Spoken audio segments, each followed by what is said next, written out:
Chapter 1. The king was not supposed to be on Valtoria Street.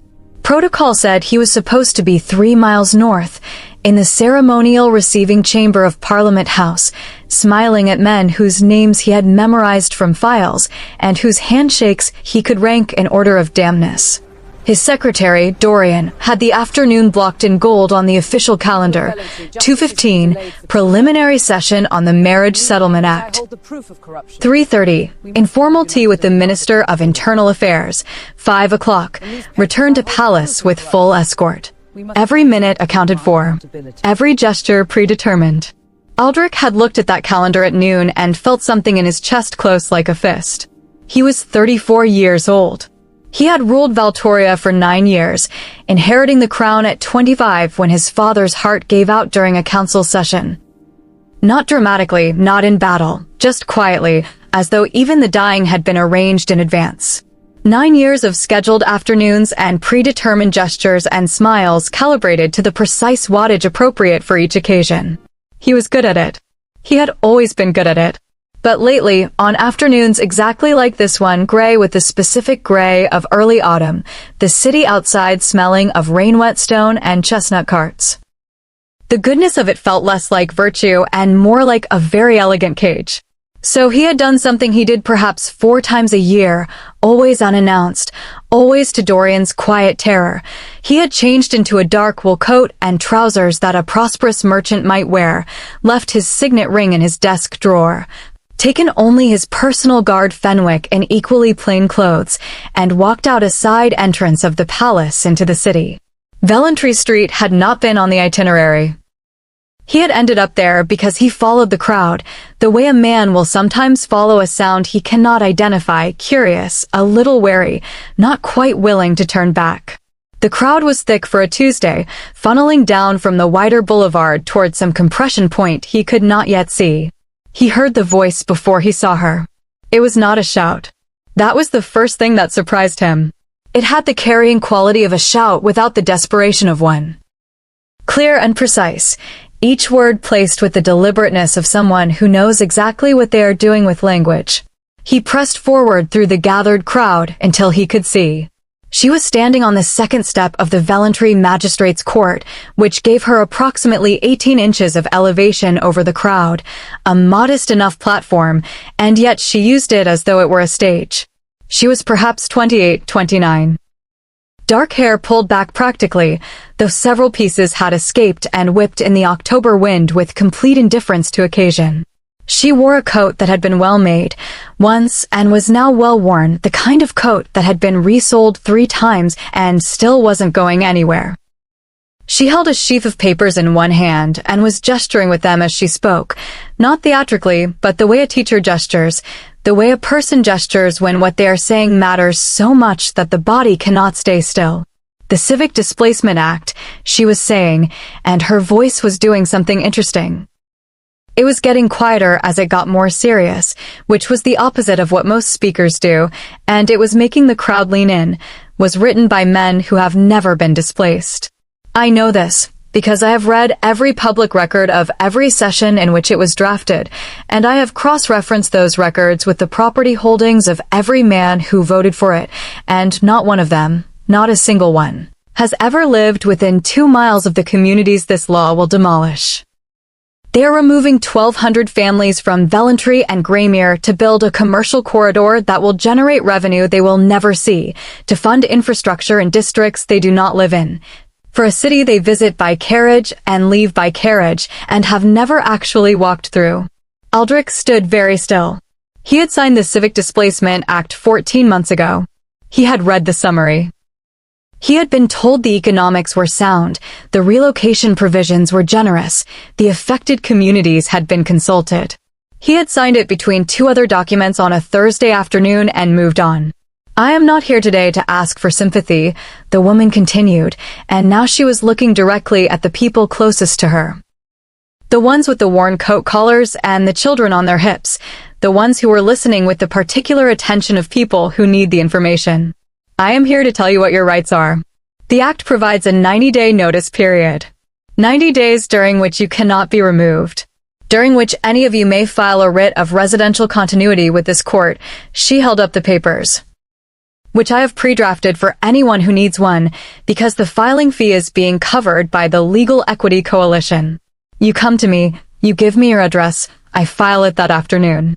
It does not stop the demolition, but it extends your notice to 180 days, and it creates a legal record that the court cannot ignore when the Ministry of Housing calculates your resettlement compensation.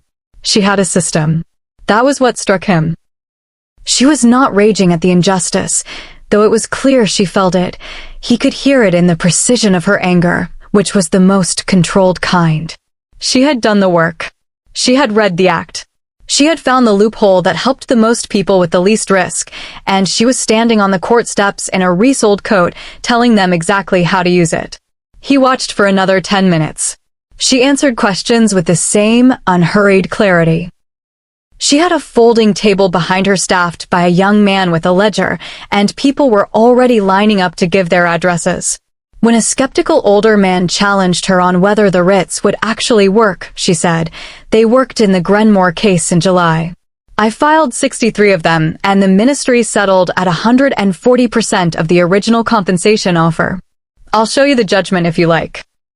She reached into her bag and produced a printed copy, which she handed to him without flourish, as though she had been carrying it specifically because she had expected someone would ask. Aldric became aware that Fenwick had appeared at his shoulder. Sir, Fenwick said quietly. He only ever used sir in public. Aldric had drilled this into him years ago, because Your Majesty had a tendency to clear rooms instantly. The parliamentary session begins in 40 minutes. Find out who she is, Aldric said. Fenwick looked at the woman on the steps. He was experienced enough not to ask why. I'll make inquiries. Discreetly. Always, sir. Aldric stayed another 5 minutes, until the crowd began to thin, and he became aware that she might notice him, a man in a Goodwill coat who had not come forward for a writ, and was simply watching. He left before she could look up. He sat through the parliamentary session thinking about a coat with resoled heels, and the particular quality of a voice that got quieter when it was most serious. Her name was Celia Ashworth. Fenwick brought him the file the next morning, not a surveillance file, nothing that would compromise her, just the public record of her professional work, which turned out to be substantial. She was 29. She had graduated first in her class from the Valtoria School of Law 6 years ago and had been offered positions at 3 of the city's largest firms, all of which she had declined. Instead, she had joined the Legal Equity Coalition as a staff attorney, which paid approximately a quarter of what the firm offers would have paid, and had spent the intervening 6 years filing writs, arguing before magistrates, and occasionally being mentioned in the city's more progressive newspapers in terms that ranged from principled advocate to perennial thorn. The thorn designation came, Aldric deduced, from the Grenmore case, a housing case against the city, and a subsequent challenge to the Waterway Licensing Amendment, both of which she had won. She had also filed a constitutional challenge to the Civic Displacement Act itself, which was currently working its way through the appellate court system, which meant she was actively trying to undo his signature in a legal document right now. He read the file twice. He was not naive enough to call it love at first sight. He had been careful, all his adult life, about the things he permitted himself to feel quickly. Feelings that arrived fast in a king's life had a tendency to create complications that outlasted the feelings themselves. What he could say, honestly, was that something had shifted. Something that had been still for a long time had moved. She's challenging the Displacement Act, he told Dorian, who was standing at the corner of his desk with a fresh calendar. Yes, Your Majesty. Her appellate filing is a matter of public record. We've been monitoring it. Dorian's tone was scrupulously neutral, which meant he was trying not to express an opinion about whatever he suspected was happening. She's likely to win, Aldric said. He had reread the act with fresh eyes after the street, and he could see clearly, in a way he had not been prompted to see before, the provisions she was attacking. The consultation process had been, in the technical sense, conducted. In the honest sense, it had been conducted at a time and place that ensured the lowest possible attendance from the affected communities. It was the kind of thing that looked fine in a summary and did not look fine at all when you read the full transcript. Legal counsel believes her argument has some merit, Dorian allowed. Some. Aldric set down the file. What's the timeline on the parliamentary marriage legislation? Dorian's expression shifted into something Aldric recognized as diplomatic concern. The Marriage Settlement Act had been tabled for 3 sessions and was now, according to the party whips, proceeding with enough votes to pass. It would require the king to be formally betrothed within 90 days of its enactment, with the consort chosen from a list of 12 pre-approved candidates selected by a joint committee of Parliament and the Royal Family Advisory Board. The candidates were all perfectly suitable. They were all fine. Looking at their files, Aldric felt the same thing he felt looking at the gold calendar, a cage, well-made and elegant, closing. The act comes to vote in 11 days, Dorian said. It will pass. Yes, Aldric agreed. It will. He looked out the window at the city. He had been thinking, since yesterday afternoon, about a woman who did her research and showed up with the judgment already printed and in her bag, because she had expected someone would challenge her and she had prepared for it. He was aware that this was slightly mad. He was aware that even having this thought, this half-formed, cautious, dangerous thought, was the kind of thing that could not be walked back once it was fully entertained. He entertained it anyway. Dorian, he said, the palace's public access legal review program, the one that brings outside counsel in to review proposed legislation for public impact, is that still active? Dorian paused. It has been somewhat dormant, Your Majesty. We haven't used it in 4 years. Reinstate it. I want to bring in an outside consultant to review the waterway licensing amendment and 2 other pieces of pending legislation. Someone from the coalition sector. An expert in civic rights applications. He paused. Someone, perhaps, who has already demonstrated familiarity with the relevant case law. Dorian was quiet for a very precise 3 seconds. Will you be reviewing the candidates yourself, Your Majesty? I'll leave the selection to the program coordinator, Aldric said.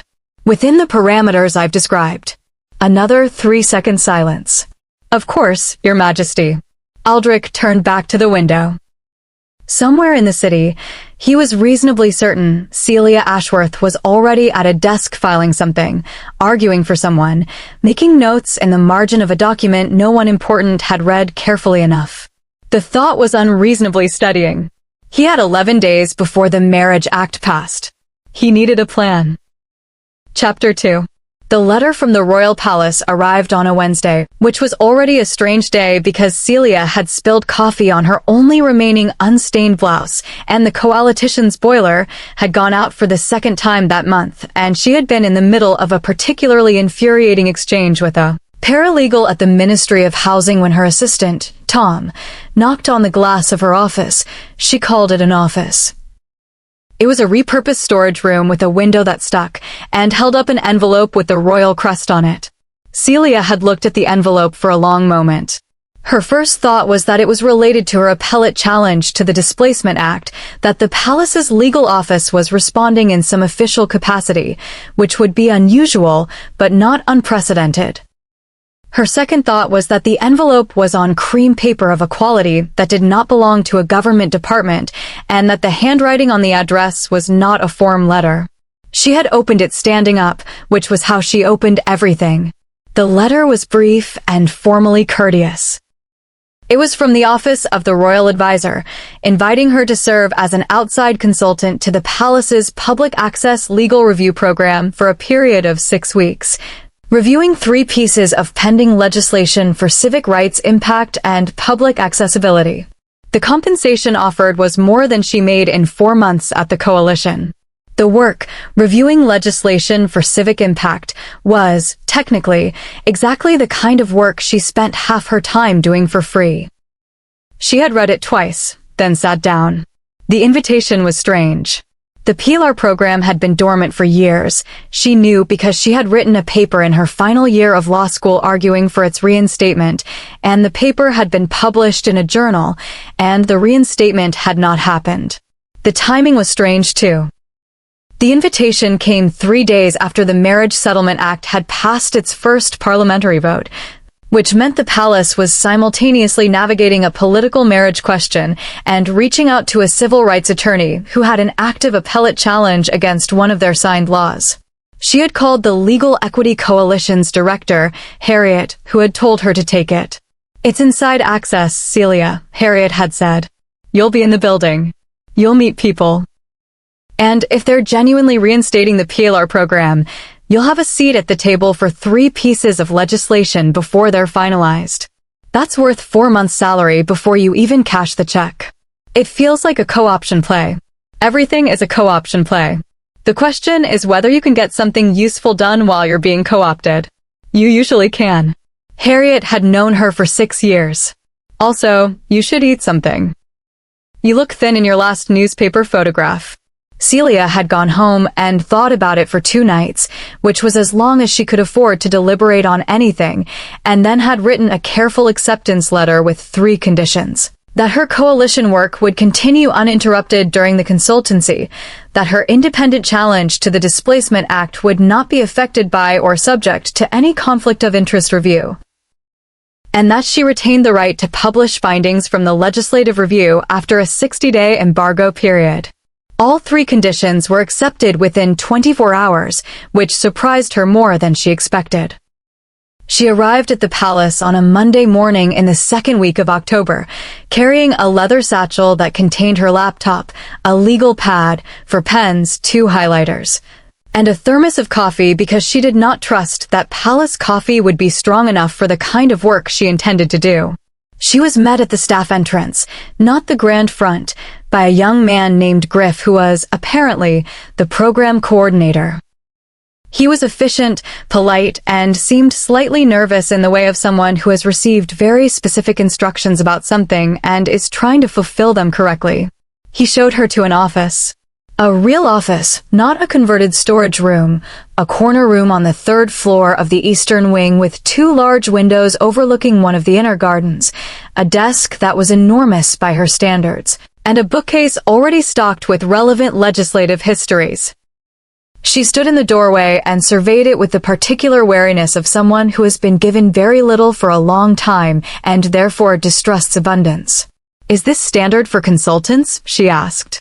The program coordinator felt it was appropriate to the level of work, Griff said, which was not quite an answer. She set her thermos on the desk and began arranging her pens. She did not expect to meet the king. She understood, in an abstract sense, that the palace was where the king lived and worked, but the palace was also a large institution employing several hundred people, and she was a contractor brought in to review legislation. And it had not occurred to her that her work would intersect with the palace's primary resident in any meaningful way.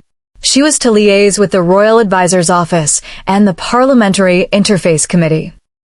The king, she assumed, had larger concerns than a 6-week legal review.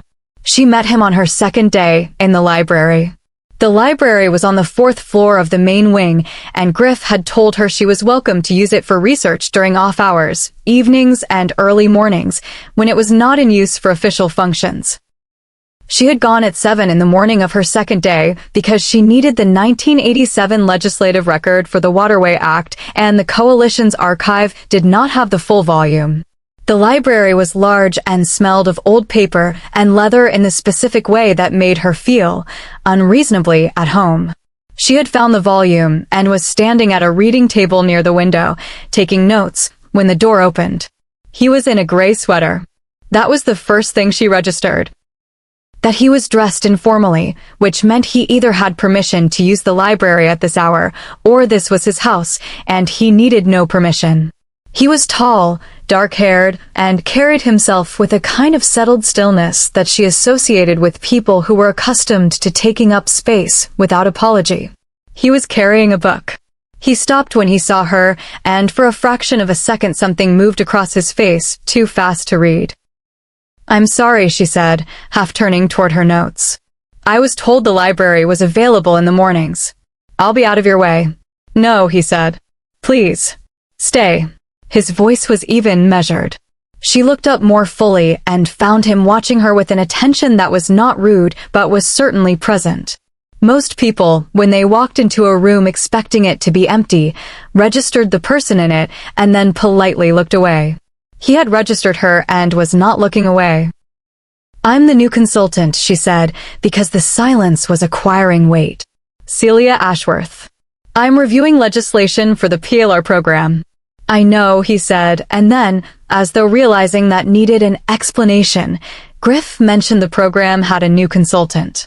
"I'm a half-beat, so brief she almost didn't catch it, Aldric. I work with the advisory office." She filed Aldric under palace staff and went back to her notes. He settled into an armchair at the far end of the room with his book, and for 40 minutes they shared the library in what became, surprisingly, a comfortable silence. He read. She annotated. The morning light came through the high windows and settled on the bookshelves, and it was, she thought, the most peaceful she had felt in months. At 8:15, she began packing up her notes. "I need to be in the committee room by 8:30, she said, because it felt rude to leave without acknowledgement of the shared space. Of course. He had not moved from the armchair. He was watching her pack with that same focused quality of attention. "How are you finding the work?" "Interesting." She slid the legislative volume back toward the shelf. "The Waterway Amendment has a consultation clause in Section 7 that I don't think anyone in the Parliamentary Interface Committee has actually read. Because if they had, they would realize the implementation timeline makes it structurally impossible to comply with. I'll flag it in my review." "Is that something that can be remedied?" "Relatively easily, actually. You just need to push the effective date by 90 days and redefine the stakeholder notification window. It's a drafting error, not a policy problem." She snapped her satchel closed. Someone should have caught it before it got this far. He was quiet for a moment. Someone should have, he agreed, and something in his tone was slightly different, a shade more personal, she thought, than the observation warranted. "I'll see you tomorrow morning," she said, because she had already decided to come back at 7. The library was warm and quiet, and the legislative records were excellent, and the man in the gray sweater read without making her feel observed, which was a rarer quality than most people realized. "I'll be here," he said. She left without looking back. If she had, she might have noticed that he didn't open his book again for several minutes after the door closed. By the end of the first week, it had become a habit. 7 o'clock in the library, Celia with her annotated legislative histories and her thermos, Aldric with a book that he was making very slow progress through. They talked, gradually, first about the legislation, because that was where she was focused, and he seemed genuinely interested in asking questions rather than offering opinions, which she found unusual. Most people in institutional settings who asked questions already had their answers ready and were simply waiting for her to land close enough that they could say, "Yes, exactly." He asked questions and then listened to the answers as though they were new information. By Thursday, they had talked about the 1987 waterway case, the methodological problems with the city's community consultation framework, the specific difficulties of pro bono practice in a system not designed to accommodate it, and, briefly and unexpectedly, what it felt like to argue a case you believed in and lose. "It's the worst kind of tired," she had said, looking at the garden through the window. It had been an unguarded thing to say, and she had said it because it was 7:15 in the morning and she hadn't had enough coffee yet, and he was a palace administrator she would never see again after 6 weeks. Not the tired of having worked hard. The tired of having done everything right and still been on the wrong side of the result. You go home and you can't find where to put it. You know you'll file again tomorrow. But for one night you can't find where to put it. She had looked back at him after saying it and found him looking at her with an expression she couldn't immediately name, something between recognition and something raw. "Yes," he said quietly. "I know exactly what you mean." She had left at 8:15, as always, and walked to the committee room thinking about the fact that a palace administrator with a government salary and a corner of a royal library to read in had said, "I know exactly what you mean," about working hard for a right outcome and losing, and had meant it. She was curious about him, which was a thing she permitted herself to acknowledge privately, and had every intention of leaving exactly there. He was palace staff. She was a 6-week contractor. She had work to do and a legal challenge to maintain and 1,200 families in Valtoria who needed the writs to hold. But on Friday morning when she came in at 7 and found him already there, already in his usual armchair, already looking up when the door opened with that particular quality of attention, she set her thermos down and sat at her table and thought, "Despite herself, there you are." She did not say it out loud. She opened her legal pad and went back to work. Chapter 3. They had been talking every morning for 2 weeks when Aldric made his first mistake. It was not a large mistake. It was the kind of mistake a careful person makes when they stop being as careful as they intended to be, which is the most human kind. They were discussing the Residential Tenure Reform Bill, the second piece of legislation in her review, and Celia had made an observation about the inadequacy of the current appeals process, and he had said, without thinking, "I've been looking at that. The appeals window is too short, and the burden of proof is placed incorrectly. It should be on the developer to demonstrate public benefit, not on the resident to disprove harm." Celia had looked up from her notes. "That's exactly right," she said, with a faint note of surprise. "That's actually the argument I was going to make in my review. How do you know the details of the burden of proof structure?" He had recovered smoothly. "I've been following the Coalition's published work on the subject. Your 2021 brief on the Grenmore case laid it out clearly," and she had nodded and moved on. But he had seen her file something, in the way she had of filing things that didn't quite fit yet, and it made him careful in a way he had not needed to be in a while. The problem was that he was interested. Genuinely, inconveniently, increasingly interested. Not just in her, though that was also true and also a problem, but in the work. She had a way of explaining legal mechanisms that stripped away the procedural fog and exposed the actual architecture of power inside them. Who was protected and who was exposed, and how the language of neutrality could be used to dress up something that was not neutral at all. He had been reading legislation for 9 years and had never thought about it this way, or had perhaps thought about it this way once and allowed the habit of delegation to cover it over. She was making him think differently about his own work. This was not in his plan. Or rather, it was the point, in the oblique and complicated way that his plan had a point. He had imagined, when he had arranged this whole elaborate thing, that he would have the time to think about how to proceed. That the 6 weeks would give him space to know her better, to find the right moment, to tell her the truth in the right way in the right context, and for that truth to land as gently as possible. What he had not planned for was the way the truth was becoming harder to hold the more time they spent together, because the longer he knew her the more the secret felt like a wrong thing rather than just a complicated thing. She trusted him. Not fully. She was not a person who trusted fully, quickly. He understood that much already, but with the kind of careful, incremental trust that she extended to people who had given her no reason not to. When she disagreed with him, she said so directly. When she was frustrated, she said that too. She did not perform anything for him, which was the rarest and most disorienting experience of his adult life. Every person who came into contact with him in his real life brought a version of themselves calibrated to the fact that he was the king. Celia brought no calibration at all, because she didn't know. And that was the thing he was going to have to live with, for as long as the secret held, he was receiving something from her that was not, in the strictest sense, his to receive. She was being honest with him on the assumption that he was being honest with her, and he was not.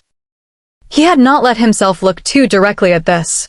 He was good, after years of practice, at holding complicated things at a slight angle where the worst of them was not directly visible.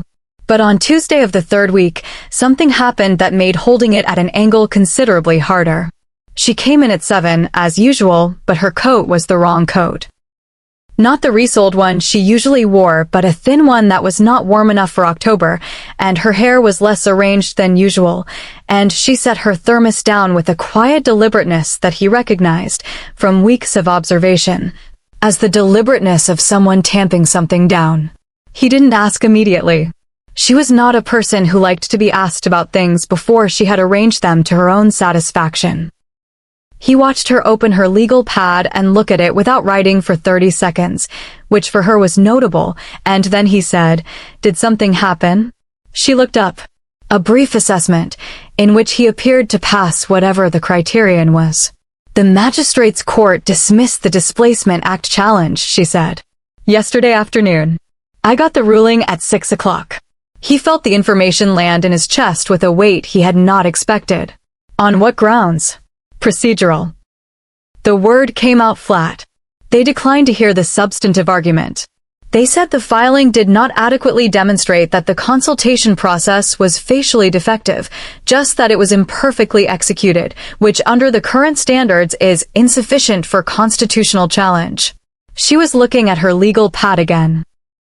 I've been arguing procedural in that court for 3 years, and I know exactly what facially defective means as a standard, and I know exactly how to demonstrate it, and I did. The ruling is wrong, and I will appeal. A short pause. But it will take another year. And in that year, 900 families' writs will expire. He sat with this. The library was very quiet. I'm sorry, he said. She looked up again, and this time her expression was different. Not guarded, but genuinely uncertain, as though she wasn't sure what to do with the directness of it. Most professional condolences, he suspected, came with more scaffolding. Thank you. A beat. I'll be fine. I'm always fine. She stopped. I'm just tired in the way I described. The kind where you don't know where to put it for one night. You told me that, he said. I did. Something softened slightly in her face. 2 weeks ago. You remembered. I remember everything you say. He said it simply, without ornamentation, because it was true. She looked at him for a moment with an expression he had learned to recognize over the past weeks, the expression she wore when she was encountering something that didn't fit her existing categories and was deciding what to do about it. He had begun to think of it privately as her filing face, the face she made when she was going to think about something carefully before deciding where it went. You're a strange person to work with, she said finally. In what sense? In the sense that you seem genuinely interested in what I think. Most people in institutional settings are interested in what I can do for them. You ask questions, and then you look like the answers matter. She paused. I'm not complaining. It's just unusual. He looked at his book, which he was not reading. What would you do, he said carefully, if you could change the consultation framework entirely? Not just the Displacement Act, the whole structure.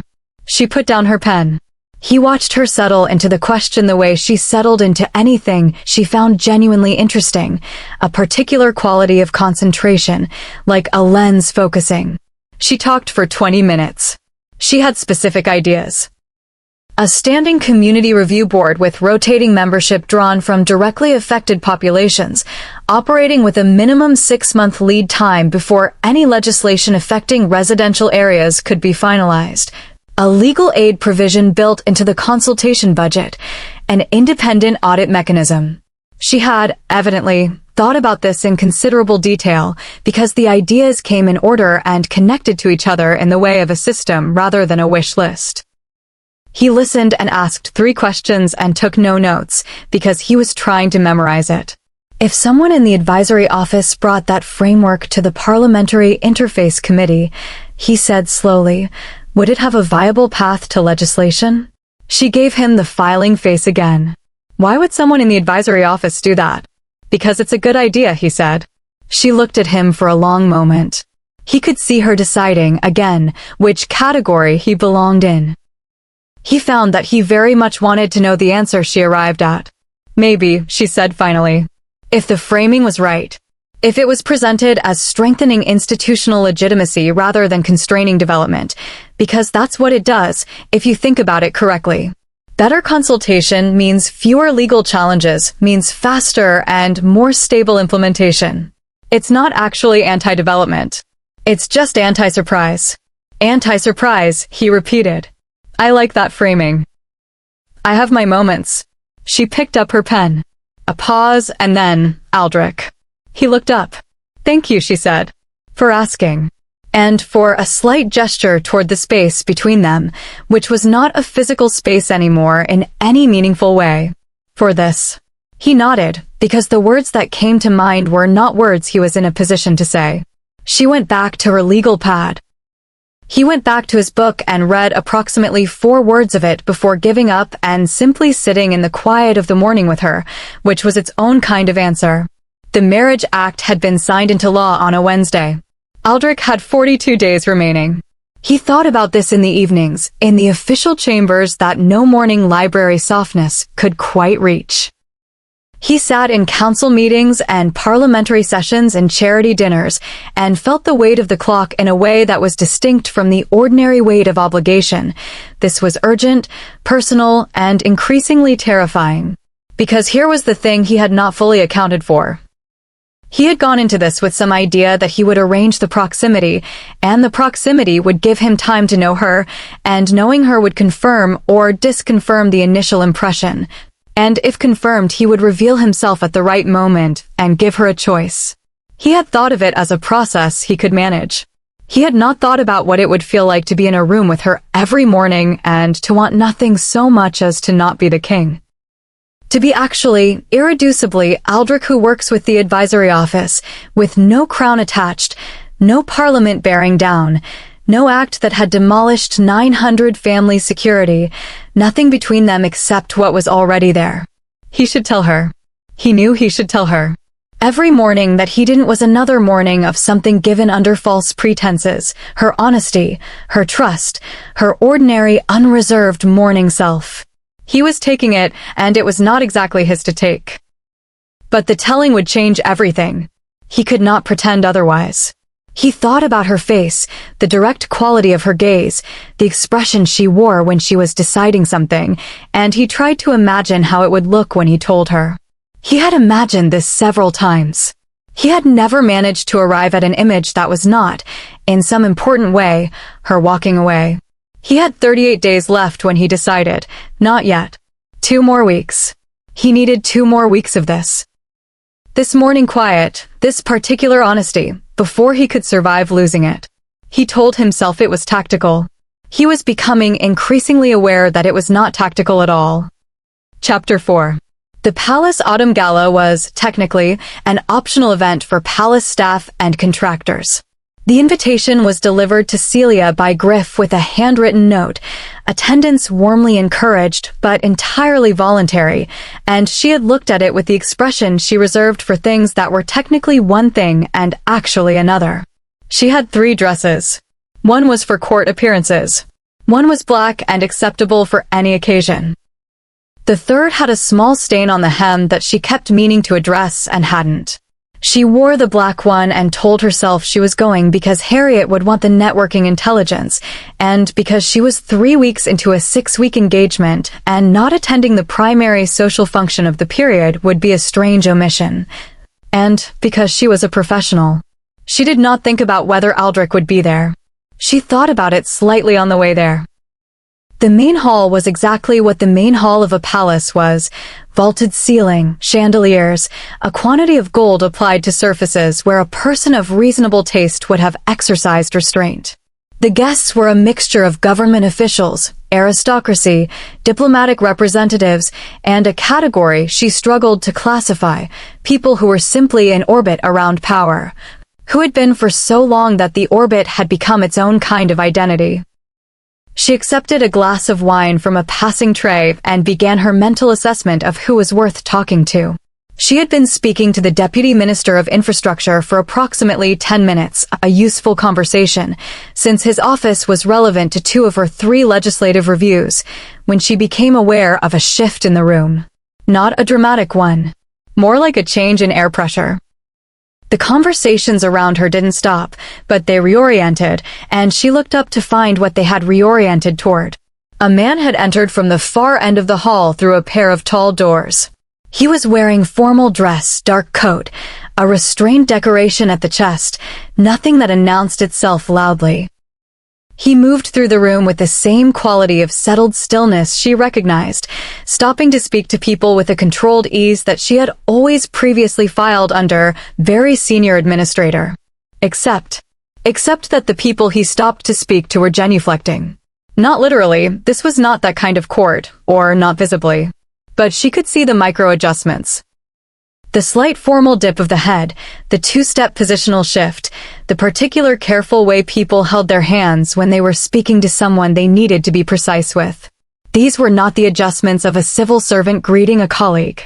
These were the adjustments of subjects greeting a... The deputy minister beside her made a small sound. "Forgive me," he said. "His Majesty is making the rounds. I should." His Majesty. The room continued its soft roar.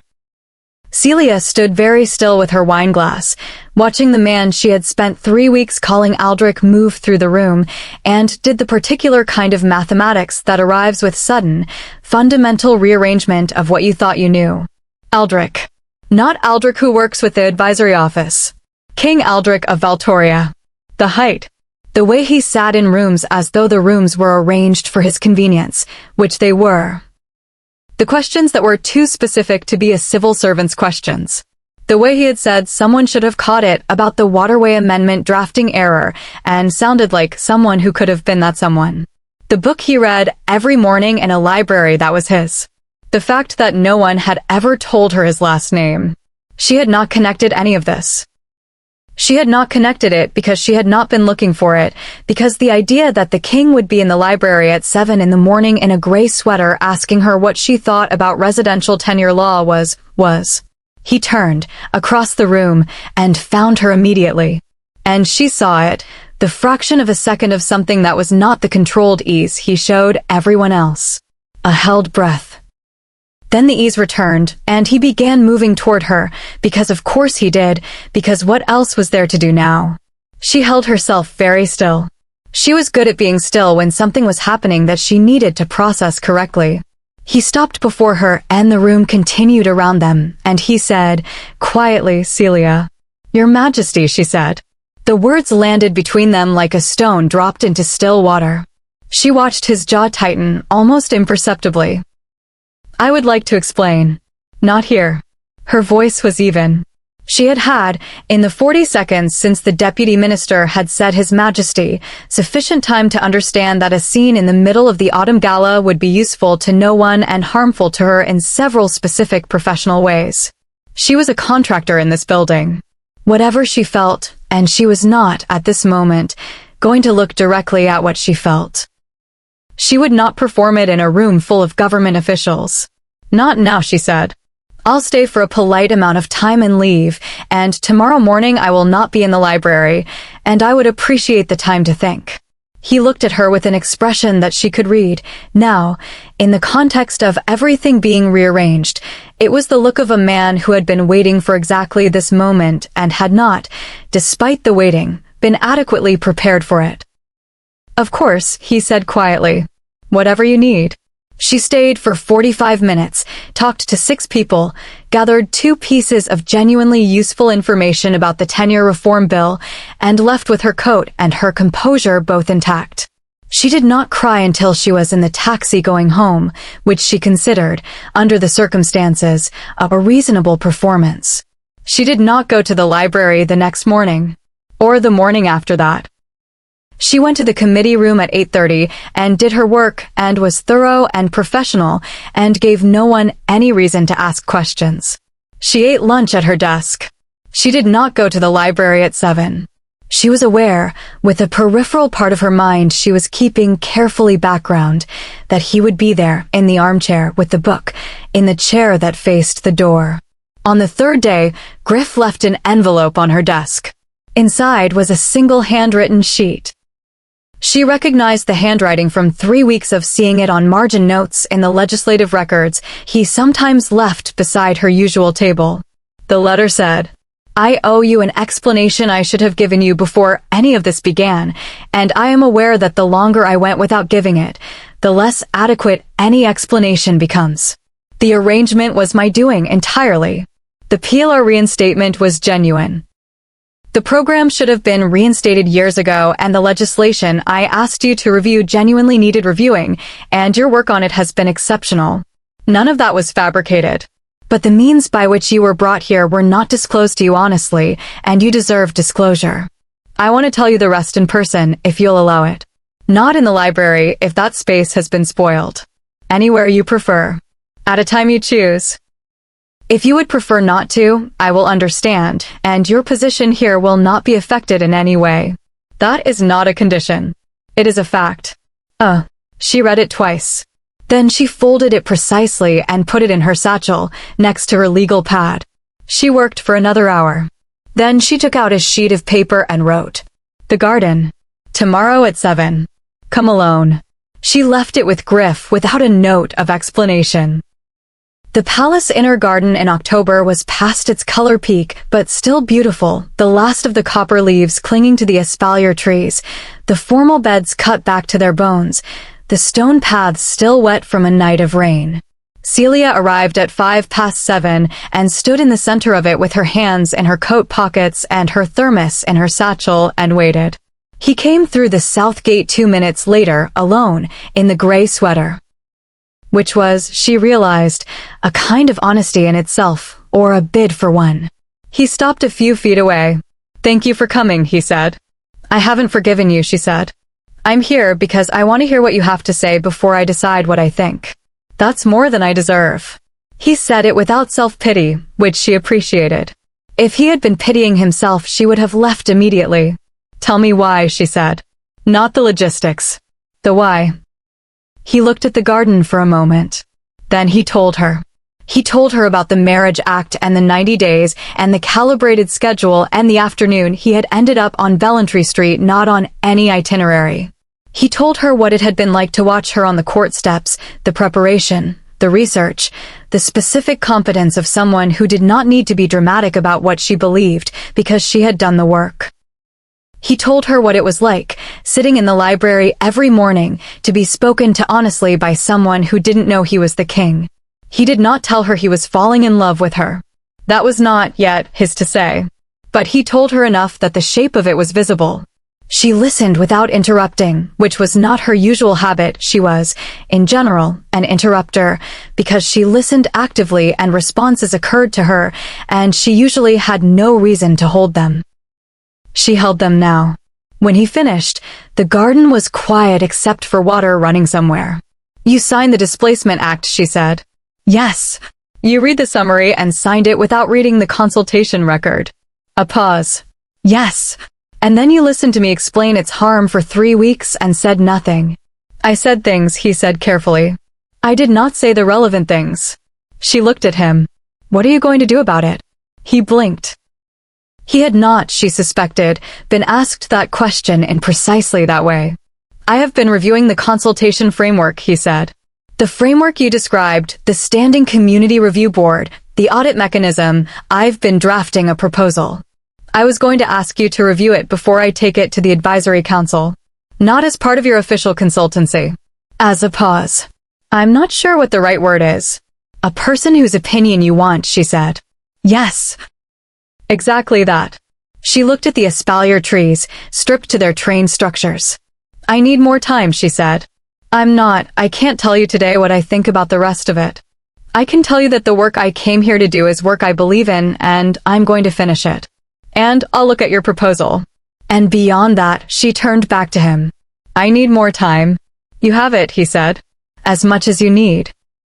She nodded once, turned, and walked back through the garden toward the palace. At the gate she paused and said, without looking back, "I prefer the garden to the library. If that matters to your decision about where to read in the mornings." She heard nothing behind her. But when she glanced back from the door, he was still standing in the center of the garden, looking at the place where she had been standing, and the expression on his face was one she had not seen on him before. Open, a little undone, and so carefully trying not to be hopeful that the hope was impossible to miss. She went inside.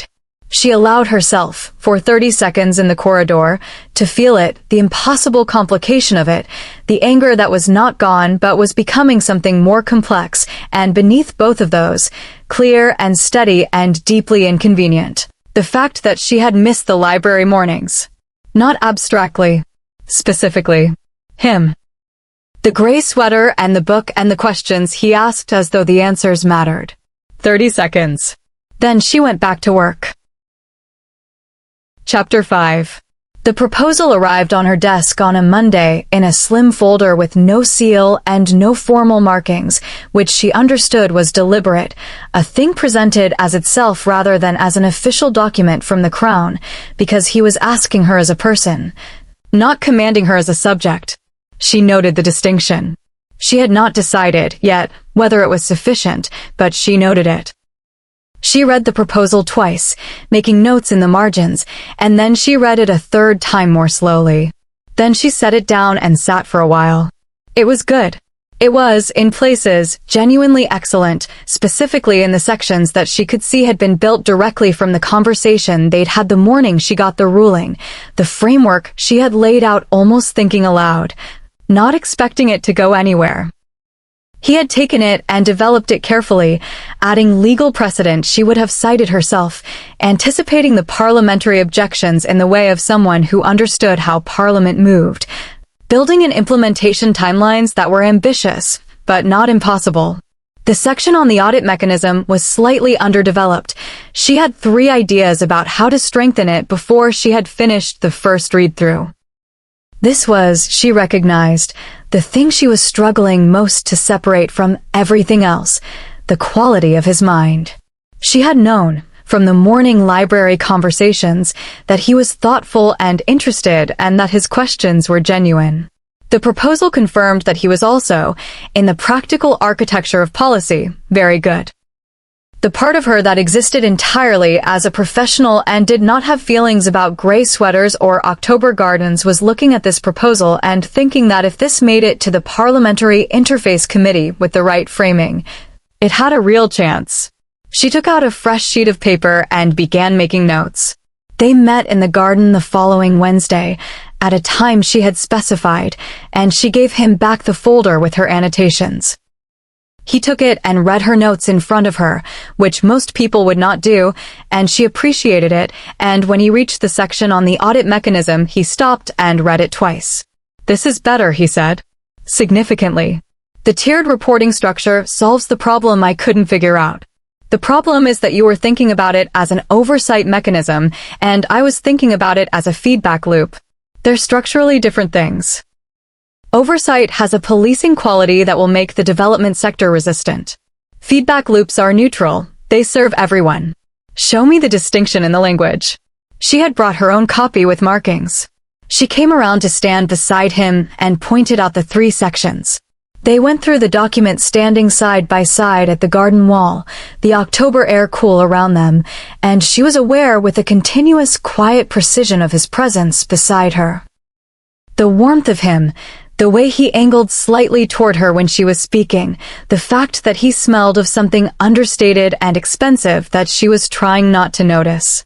"If you take it to the advisory council," she said, "the objections will come in 3 forms. They'll say it slows development timelines. You address that with the efficiency data in Section 3. They'll say it creates new bureaucratic bodies. You address that by framing the review board as replacing, not adding to, the existing consultation process. And they'll say it was the idea of a legal aid advocate, which means they'll assume it's adversarial and resist it on those grounds." He looked at her. "How do I address the 3rd one?" "Don't tell them it's my idea." He was quiet for a moment. "I'm not going to present this without attribution." "It's not your idea either," she said.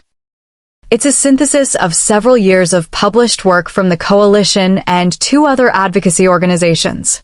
You can cite those. The attribution doesn't need to be personal. It does to me." She looked at him.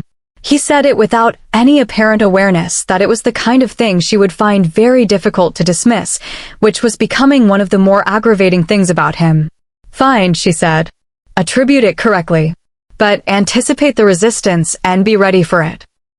"I'm always ready for resistance," he said, and there was a slight wryness in it that was new or not new, she was realizing, but previously submerged under the circumstances of their previous weeks.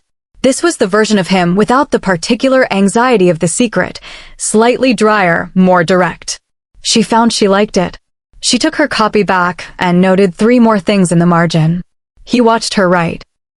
It was the kind of watching that she had decided, after some deliberation, was not invasive. It was the same quality of attention he had always given her, which she now understood was simply how he paid attention to things he found important. She was important to him. She had known this in a sideways way since before she knew who he was. The knowledge now came with more context and considerably more weight. "There's something else," he said, when she capped her pen.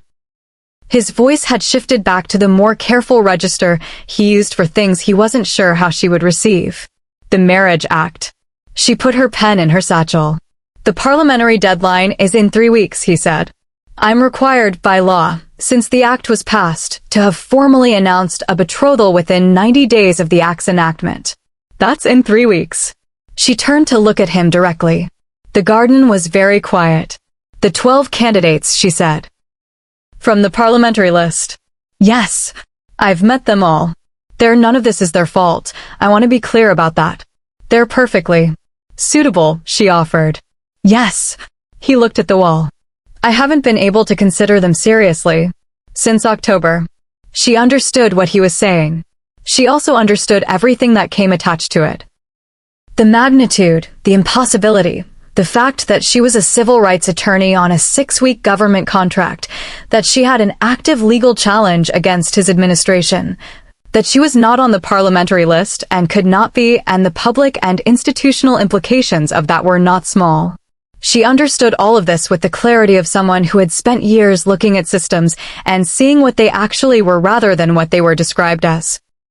She also understood that she was standing in a garden with a man she had already started thinking of as the morning person, the person the morning was different without, and that this had happened before she knew who he was, which was either the most important or the most complicated fact in the situation, and she was not yet sure which.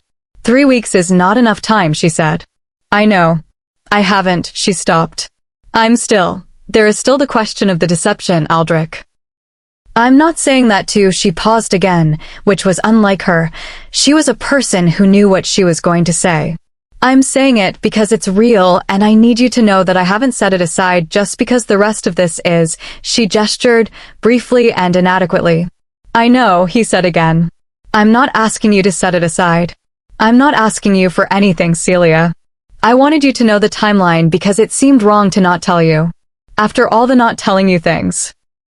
His voice was steady, but there was something underneath it that she could hear clearly now, the thing she had heard 2 weeks ago in a room full of party guests when he had looked at her across the room, the thing that was not controlled ease at all. She looked at the autumn garden. The copper leaves. The stone paths.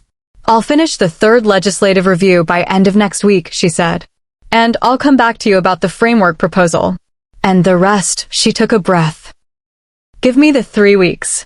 I need the 3 weeks. You have them." She picked up her satchel. At the gate she paused. "The audit mechanism section," she said. "In the proposal. The tiered reporting structure only works if there's an independent secretariat. It doesn't have to be large, 3 staff would do it. But it needs to be genuinely independent. Not housed in any ministry." He pulled out the folder and made a note. "Independent secretariat. 3 staff minimum. Not ministry housed." He looked up. "I'll redraft." "Good." She left. 3 weeks. She had 3 weeks to decide whether what she felt was enough to be worth what it cost, and whether what he was offering was what she actually wanted, and whether she was the kind of person who could walk toward something this enormous rather than around it. She walked back through the palace with her satchel and her thermos and all her questions, and thought about the way he had made a note immediately, without ceremony, as though the thing she said was simply useful and true, and of course he was going to act on it. She thought about that for a long time.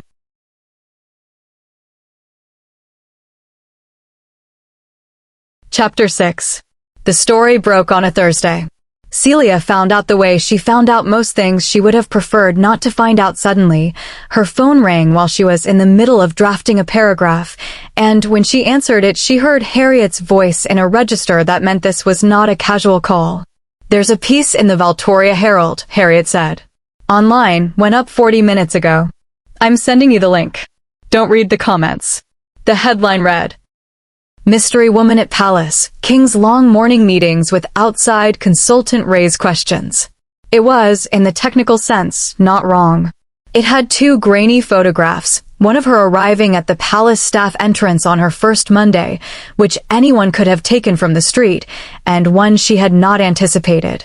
Her and Aldric standing together at the garden wall with the proposal folder open between them, taken, she realized, from one of the upper windows. Someone in the palace had a very long lens and a source at the Herald. The article was careful to be nothing more than insinuation. It noted that King Aldric had been observed in private meetings with an unidentified woman. It noted that the Marriage Settlement Act deadline was approaching. It quoted an unnamed parliamentary source expressing curiosity about the nature of the relationship. It noted that no official comment had been offered by the palace. She sat with the phone still in her hand. "Are you all right?" Harriet asked. "I'm thinking. You should probably talk to someone at the palace about this. The communications office, or—" "I'll handle it," Celia said, and ended the call, and then sat for another full minute before she began to think clearly. The professional damage was manageable, she had done nothing wrong, and the legal review work was publicly on record. The personal exposure was another question. She was a private person. She had spent 6 years building a professional reputation on the principle that what she did was more important than who she was. Being photographed at a garden wall with the king was not compatible with that principle in any comfortable way. But the thing that settled in her chest with the heaviest weight was not about her. It was about the 12 candidates on the parliamentary list, one of whom had probably had a very bad morning already. And it was about what would happen to the consultation framework proposal if it became publicly associated with her before it was formally presented, and it was about the fact that somewhere in this building, Aldric had already read the article, and she did not know what he was going to say about it. She found out that afternoon. The official palace statement was issued at 2 o'clock, and she read it on Griff's computer because she needed to see it before she spoke to anyone. It said, "His Majesty has recently reinstated the Palace Public Access Legal Review Program, which brings an outside counsel to review pending legislation for civic impact. Ms. Celia Ashworth of the Legal Equity Coalition has been engaged as a consultant to that program and has provided exceptional service." The PLR consultancy is an independent professional engagement, and any suggestion of impropriety is without foundation. It was careful, true, and had clearly been written in a hurry. It identified her by name, which she had not authorized and had mixed feelings about. It did not say anything that wasn't accurate. It did not say the things the Herald wanted it to say. A note came with it from his handwriting, brief, and without elaboration. "I should have cleared the statement with you first. I apologize. You can read it in full and let me know if there is anything you would like me to add, change, or remove. The statement does not go to a second outlet until you have seen it." She read the note twice. Then she wrote back, "The statement is fine. Add one line at the end, MS." Ashworth's consultancy includes an independent review of the Civic Displacement Act consultation process, conducted without prejudice to her existing appellate challenge. This protects the work. Send it. The revised statement went out at 3:15. She spent the rest of the afternoon on the phone with Harriet, who was quietly furious about the photograph, and with the coalition's own communications coordinator, who wanted to issue a press statement of their own. "Don't," Celia said. "It escalates the story. We do the work. The work speaks." "Celia." Harriet paused. "Are you all right?" "Not professionally. Actually." She looked at the wall of her office. "I'm handling it." "That's not what I asked." A pause. "I don't know yet," she said. "I'm going to need a few days to know." She left the palace at 6:30 that evening, which was later than usual, and walked through the staff entrance and discovered, in the street outside, 3 people with cameras. She kept walking. She was good at walking. Aldric found her in the garden at 7 the next morning because she had gone there and because she had known he would. "I should have anticipated the press interest," he said. He was standing a few feet away, not close enough to crowd her. "I didn't manage it well." "You managed the statement correctly," she said. The initial story was going to happen regardless. You can't stop someone with a long lens. I can find out who it was. That's not the most useful thing you could do. She looked at him. The most useful thing you could do is move the consultation framework proposal forward. If that legislation exists, if it's real and enacted and producing visible results, then I am not the interesting story. The framework is the interesting story. That's how you make this smaller. He was quiet. She had the impression he had expected her to be angrier at him, at the situation. And that her focus on the practical was both reassuring and slightly chastening him. I briefed the advisory council yesterday afternoon, he said. The proposal has been formally tabled for consideration. I cited the coalition publications and the academic sources you identified. I did not name you specifically. Good. Celia. He said her name in the specific way that meant he was about to say something careful. How are you? She had been asked this question 3 times in the past 24 hours. She had given Harriet the true answer, which was that she didn't know. She had given the coalition coordinator the professional answer, which was managing. She looked at Aldric now, in the gray morning, in the garden she had come to think of as the honest place, and said, exposed. I'm a person who does my work and does not usually need to be in a photograph, and now I'm in a photograph, and that's uncomfortable. I'm sorry, he said. I know. She put her hands in her pockets. I've been thinking about what you said 3 weeks ago. About the deadline. About not being able to consider the parliamentary list. She looked at the espaliered trees. I've been thinking about what it would mean to be, she paused for the right word, a person adjacent to this institution permanently. What that would require. What it would take from the work. He didn't speak.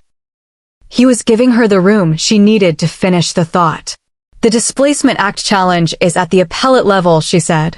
If this were to become public in a formal way, I would need to recuse myself from the appellate case. Because the conflict of interest would be real, not just apparent. And someone else would have to take it, and they would need a year to get up to speed, and... The 1,200 families, he said quietly. Yes. She turned to look at him. That matters to me. I need you to know that it's not a line item that I'm setting aside because I feel, she stopped. It's not something I can set aside. I know. He held her gaze. I wouldn't want you to. And I have a thought about it. Not a solution, I don't want to overstate it. But there is something I've been working on that I'd like to show you. A possibility. What kind of possibility? Come to the library tomorrow morning, he said. I'll show you. She looked at him. The library, not the garden. He was giving the space back to her, marking it as hers again. That was intentional and she knew it. All right, she said. Tomorrow. She left the garden and went back to her desk and sat for a while with her thermos cooling beside her. 12 days left on the deadline. She was aware of it with her whole body, the way you become aware of a distant sound that has been there for some time and you have only just registered. She opened her laptop and read, for the first time, the full text of the Marriage Settlement Act, not the summary, not the legal analysis, but the whole thing from preamble to appendix. She was a lawyer. She read primary sources. She found what she was looking for in Section 14, subsection 3b, in language so dry that she almost missed it. She read it 3 times to be sure. Then she closed the laptop and sat with the thought, turning it over, examining it from every angle the way she examined anything that had the potential to change the shape of things. It was, she thought, a possibility. A real one if everything else aligned. She did not let herself feel anything about it yet. First, she needed to see what he was going to show her tomorrow. Chapter 7. She arrived at the library at 7 and found him already there, which was, she realized, the consistent thing. He was always there first. The room smelled the same, old paper, leather, the specific warm dust of books that had been read and returned and read again over centuries. He had 2 folders on the table beside his usual armchair, and he stood when she came in, which he had not done before, and which she noted as a kind of marking. This was different from the usual mornings. Sit wherever you like, he said. She chose the chair across from him, which was closer than her usual table. He sat when she did, and opened the first folder. "This is the Displacement Act case file," he said, "as it currently stands in the appellate system. Your challenge, your brief, the magistrate's ruling, the grounds for appeal." He pushed it across to her. She looked at it, she knew every page, and then looked up. "The appellate process takes 12 to 18 months in the standard track," he said. "What I've been looking at is whether there's a mechanism to move it to the expedited review track." She was still. "The expedited track is for cases involving immediate public safety or fundamental rights. The standard for admission is extremely high." "I know. I had the Royal Legal Office review the threshold criteria 2 weeks ago." He opened the second folder. "Their assessment is that your case, as argued, does not currently meet the expedited threshold. It argues procedural failure, which is important but does not rise to immediate harm. However," he turned a page, "if the argument were amended to include a fundamental rights dimension, specifically the right to adequate notice and economic participation as established in the 1992 Housing Rights Charter, their assessment is that the expedited threshold becomes arguable. Not guaranteed, but arguable." She reached across and took the folder. She read the Royal Legal Office memo in 2 minutes flat. Then she read the relevant section of the 1992 Charter, which was cited in full. She had known about the Charter. She had argued it tangentially in her original filing. She had not argued it as the primary basis because she had been focused on the procedural failure, because she had believed, correctly, at that point, that the procedural argument was the cleaner path. The fundamentals argument was more ambitious. It also had a higher ceiling. "If I amended the brief," she said slowly, "to lead with the charter rights argument, it's a different theory of the case. It changes the entire structure of the appeal." "Yes," which means more work. About 3 weeks of intensive redrafting. "I know." He was watching her read. "I also know that you would need to hand off the case if circumstances changed in a way that created a conflict." He paused. "If the brief were fully redrafted before any conflict arose, the new attorney would have a substantially stronger case to take forward, and a stronger structural argument that is harder for the appellate court to dismiss on procedural grounds." She looked up at him over the folder. "You want me to rebuild the case specifically so that someone else can argue it successfully without me? I want you to have the option." His voice was careful and direct. "I don't want the 1,200 families to lose their strongest advocate because of a conflict that I created. This is my attempt to square something that may not be entirely squarable. But it's what I have." She set the folder down. She looked at him with the filing face, the one that meant she was deciding where something went. "If I rebuild the case on the charter rights basis and then hand it off," she said, "I would need someone at the appellate level with both housing rights experience and charter precedent background. That's a short list. I know of 3 attorneys who meet that description. I had the coalition's own published peer network checked against the criteria. I can give you the names, and the decision of who to pass it to would be entirely yours." He paused. "I'm not asking you to make any decision today about any of this. I'm showing you what I've been working on, because I told you I would, and because I want you to know that I understand what the cost is, and I've been trying inadequately, I'm sure, to think about how to carry part of it." She was quiet for a while. The library was the same as it had always been, the light coming through the high windows, the books in their centuries of order. It occurred to her that she had been sitting in this room for 3 weeks talking to a king without knowing it, and that the thing she had felt in this room, the steadiness of it, the specific quality of being listened to with full attention, was real. Regardless of everything else. It had been real. It was real now. "Why did you go to Valtoria Street that afternoon?" she said. It was not quite a question. He looked slightly surprised. This was not the direction he had been expecting the conversation to go. "I needed to be somewhere that wasn't scheduled," he said. "And you stayed to watch me speak?" "For about 15 minutes. "What specifically?" She stopped. "What specifically made you go back to the palace and ask Fenwick to find out who I was?" He was quiet for a moment. "You had the judgment in your bag," he said. "The Grenmore ruling. You'd printed it and brought it specifically because you'd anticipated someone would challenge you, and you wanted to be able to give them the primary source rather than ask them to take your word for it. A pause.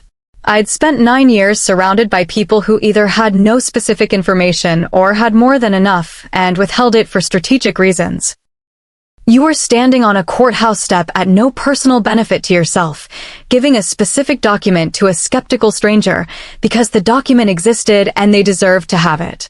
He looked at the light on the bookshelves. I hadn't seen that in a long time.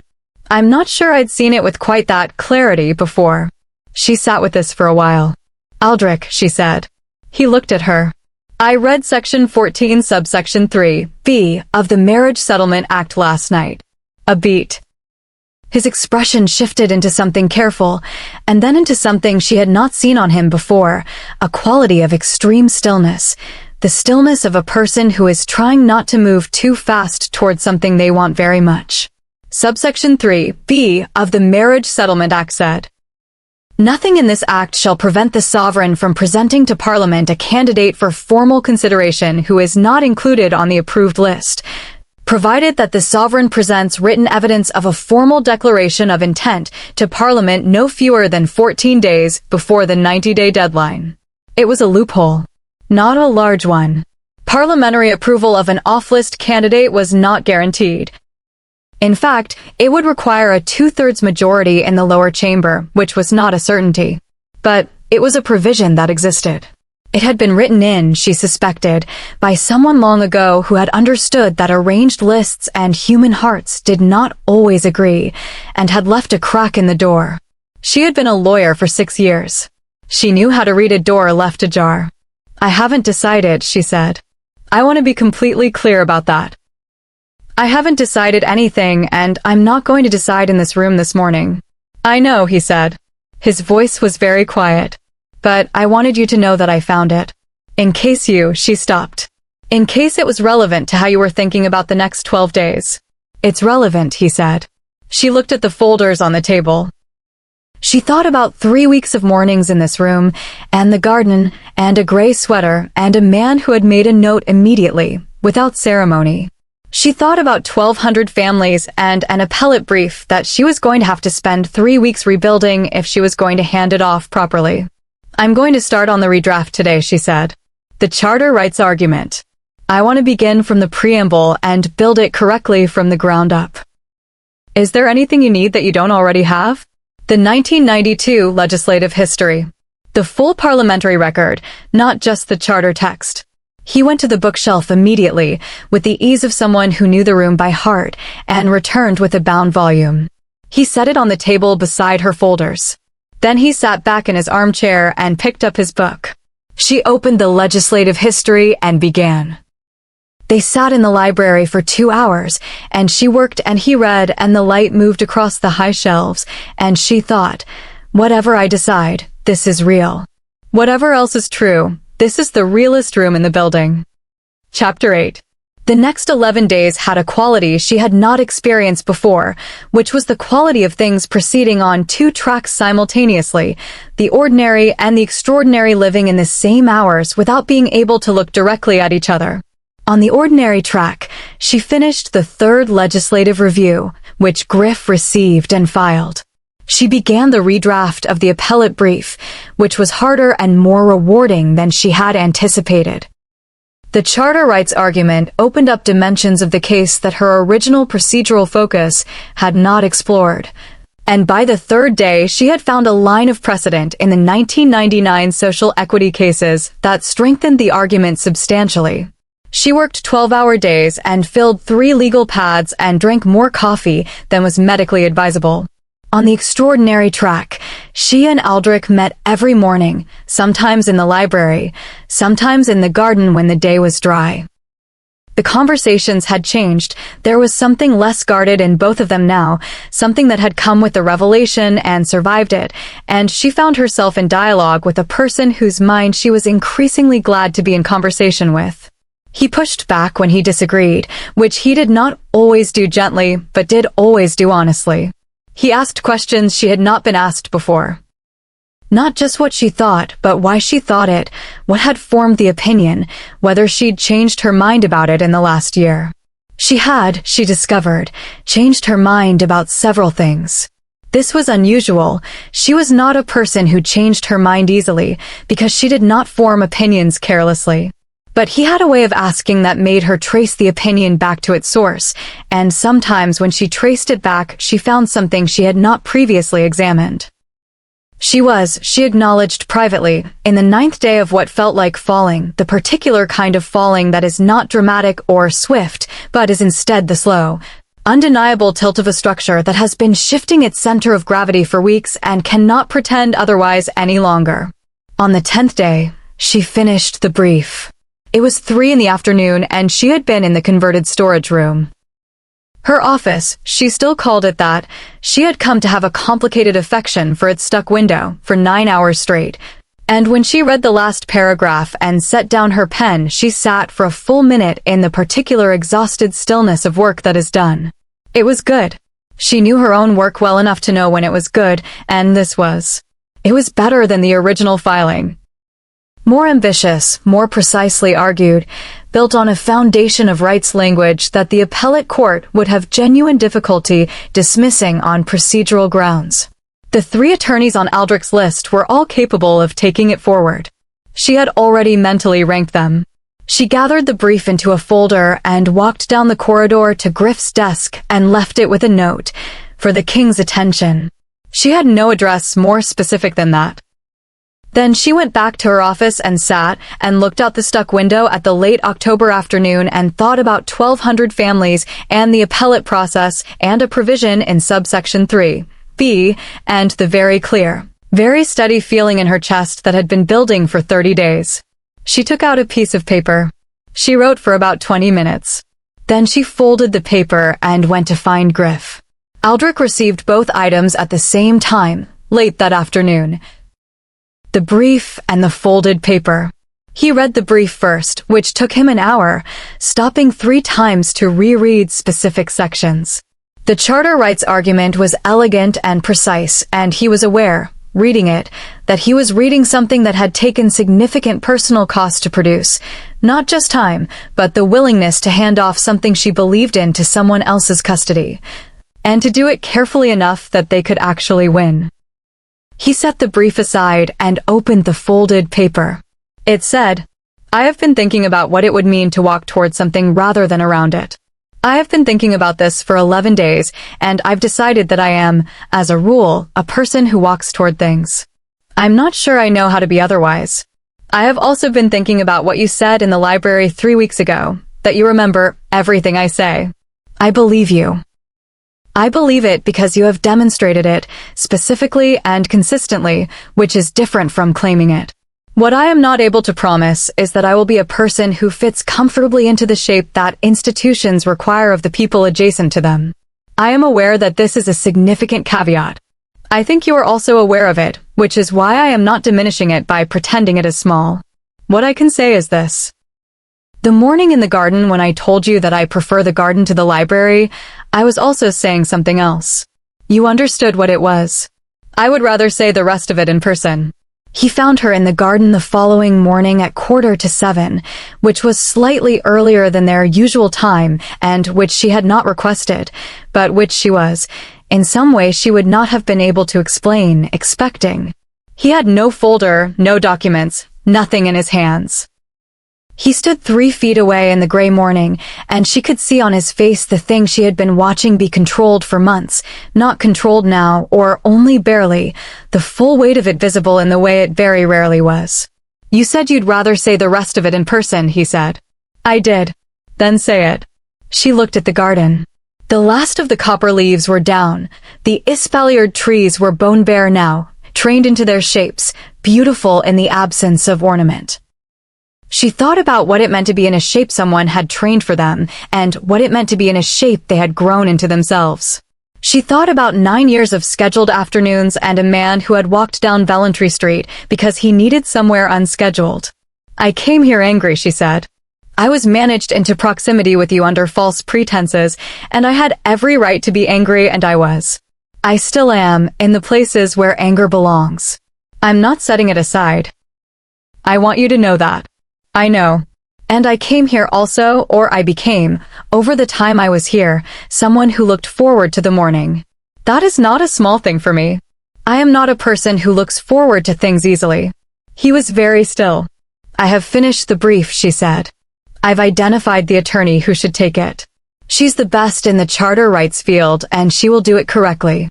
I'll brief her myself. The 1,200 families are not going to be worse off for this. She paused. I needed to be able to say that honestly before I could say anything else. I know that too. His voice was low. Aldric. She turned to face him fully. I'm not going to make this a declaration in a garden, because I am not that kind of person, and I suspect you're not either, and because there are things that still need to be navigated, and I'm not naive about what they are. But I am telling you. Directly, because I say things directly, that the morning is different without you, and that matters to me, and I believe it matters to you. And that I read subsection 3b, and I know what it says, and I know what it means, and I am not unwilling. She stopped. That is the most I can say right now that I can say honestly. He crossed the 3 feet between them. He did not touch her. He stood close enough that she could see every line of his face in the gray October morning, and he said, I have been sitting in a library every morning for 30 days and trying to figure out how to tell you that the crown is the least interesting thing I am, and you are the most interesting person I have ever met, and the only person in my adult life who has talked to me as though that order of precedence was obvious. It is obvious, she said. To you. A pause. Not to anyone else. She looked up at him. The garden was perfectly still. You have 3 days, she said. Before the deadline for the subsection 3b notification. Yes, that's not very much time for a rational decision. I'm aware. I would need, she paused. There are things I would need to understand about what the role requires. Not from a protocol document. From you. Things you actually know about what it costs. I'll tell you everything I know. Today, whenever you want. She nodded slowly. Then, because she had decided she was walking toward things, have you eaten breakfast? He blinked. Of all the things she might have said, he had clearly not been expecting that one. No, neither have I. She picked up her satchel. Tell me about what the role costs over breakfast. And then I'll decide if I'm still willing to be told everything else. She walked toward the palace door. After a moment, she heard him follow. The garden was empty and October bare behind them, and the morning light was the specific gray gold of early autumn, and somewhere in the distance the palace clock began to sound 7 o'clock. Chapter 9. They had breakfast in a small room she had not been to before, not a dining room, just a sitting room with a table that someone brought food to, quietly and without ceremony, because he had asked. It felt deliberately ordinary, which was its own kind of signal. He had not taken her to the formal breakfast room or the state dining room. He had taken her somewhere that might have been any room in any house, and she appreciated that he had made that choice without being asked. She had toast. He had the same, plus coffee, which she noted as significant because she had never seen him drink coffee in the library. He had always had tea. She did not say this out loud. Tell me what you actually know, she said. Not what the briefing documents say. What you have personally found it costs. He looked at his coffee. The primary cost is privacy. Not yours specifically, though that's real, the cost to the work. If you have a view on anything publicly controversial, it becomes immediately entangled with the Crown's position, regardless of whether you intend it to. You've spent 6 years building a reputation for being an independent voice. That reputation becomes complicated. A pause. Not destroyed. I want to be honest rather than falsely reassuring. Complicated is the accurate word. I know, she said. I've been thinking about it.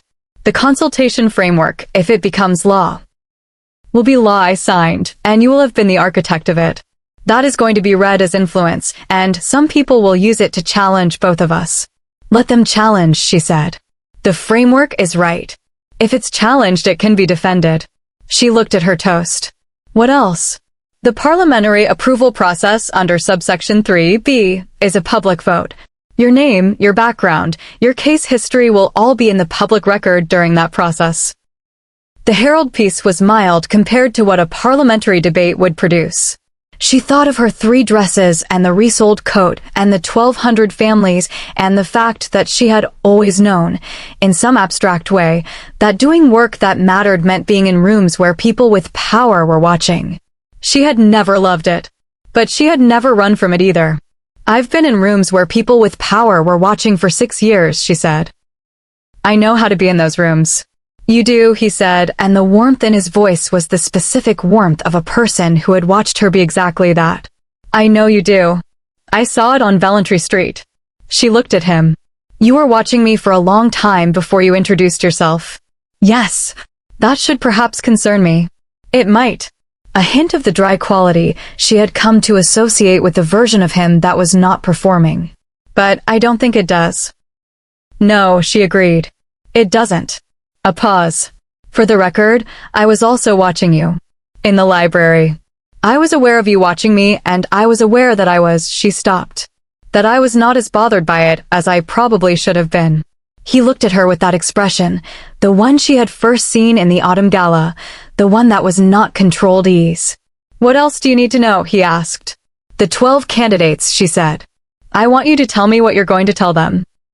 He had clearly not expected this question, but he answered it without deflection, that the process placed them in a situation they didn't choose, and that the outcome of that process is not a reflection of anything about them. "And that I am going to write each of them a private letter that says exactly that."